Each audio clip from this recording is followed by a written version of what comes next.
శ్రీ మహాగణాధిపతే నమ. శ్రీ గురుభ్యో నమ. మనకు పొద్దున్న లేచి అందరు సలహా ఇస్తూ ఉంటారు కదండి, పాజిటివ్ గా ఉండాలి, పాజిటివ్ ఆలోచనలే చేయాలి, ఎప్పుడు నెగిటివ్ ఆలోచనలు దగ్గరికి రానికూడదు, ఎప్పుడు మంచి మంచి ఆలోచనలు చేస్తూ ఉండాలి, నోట్లో నుంచి మంచి మాటలు వస్తూ ఉండాలి, ఇలా చెప్తూ ఉంటారు. కానీ అందరూ మనల్ని అలా ఉండనిస్తారా అండి? ఉండనివ్వరు కదా. మనం చేసే ప్రతి ఆలోచన, మనం చేసే ప్రతి మీద పక్క వాళ్ళ ఎఫెక్ట్ చాలా ఉంటుంది.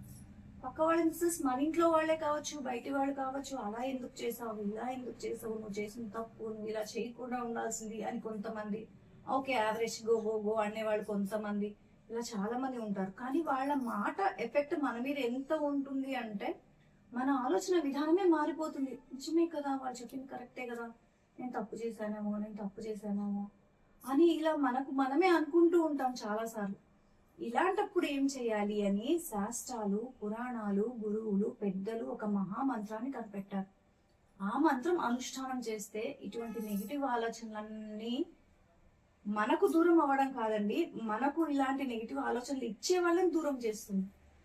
షిఫ్ట్ పట్టుకొని డిలీట్ కొట్టడమే ఇట్లాంటి వాళ్ళందరినీ, ఈ ఆలోచనలన్నిటినీ, ఇలా ఆలోచనలు ఇచ్చే వాళ్ళందరినీ మన దగ్గరికి రానికుండా మనం ప్రశాంతంగా ఉండాలంటే గురువులు ఇచ్చిన ఈ మంత్రాన్ని అనుష్ఠానం చేద్దాం. ఎలానో చూద్దాము. ఫస్ట్ శ్రద్ధగా కూర్చొని శ్రీ మహాగణాధిపతే నమ, శ్రీ గురుభ్యో నమ అని గురువుకు, గణపతికి దండం పెట్టుకొని మంత్రం చెప్పేస్తున్నానండి. శ్రద్ధగా వినండి. ఓం ఇగ్నోరాయ నమ, ఓం ఇగ్నోరాయ నమ, ఓం ఇగ్నోరాయ నమ అని ఇగ్నోర్ చేసేయడమే. మనకు నెగిటివ్ ఫీడ్ ఇచ్చే వాళ్ళను, మన ఆలోచన విధానాన్ని మార్చాలనుకునే వాళ్ళను, వాళ్ళ ఎఫెక్ట్ మన మీద పడాలని చూసే వాళ్ళను ఇగ్నోర్ చేసేయడమే. వాళ్ళ మాట పట్టించుకోకూడదు, వాళ్ళని ఆలోచించకూడదు, వదిలేయడమే. కానీ దీనిలో ఒకటి ఉందండో, గురువులు పెద్దవాళ్ళు చెప్పిన వాటిని ఇగ్నోర్ చేయకూడదు, వాళ్ళని డిలీట్ చేయకూడదు. మనకు అనవసరమైన ఫీడ్ ఇచ్చే వాళ్ళను, ఫీడ్బ్యాక్ ఇచ్చే వాళ్ళను, నువ్వు తప్పు చేస్తున్నావు అనే వాళ్ళను, మన ఆలోచన విధానాన్ని మార్చే వాళ్ళని మాత్రం డిలీట్ చేసేయడమే. మంత్రం చెప్పుకోవడం డిలీట్ చేశాను. ఎప్పుడైనా తీవ్రమైన పరిస్థితులు వచ్చాయనుకోండి, వాళ్ళని వీళ్ళని బాధేసింది అనుకోండి, శ్రద్ధగా కూర్చోవడం, ఓం ఇగ్నోరాయ నమః అనుకోవడం, ఇగ్నోర్ చేసేయడం.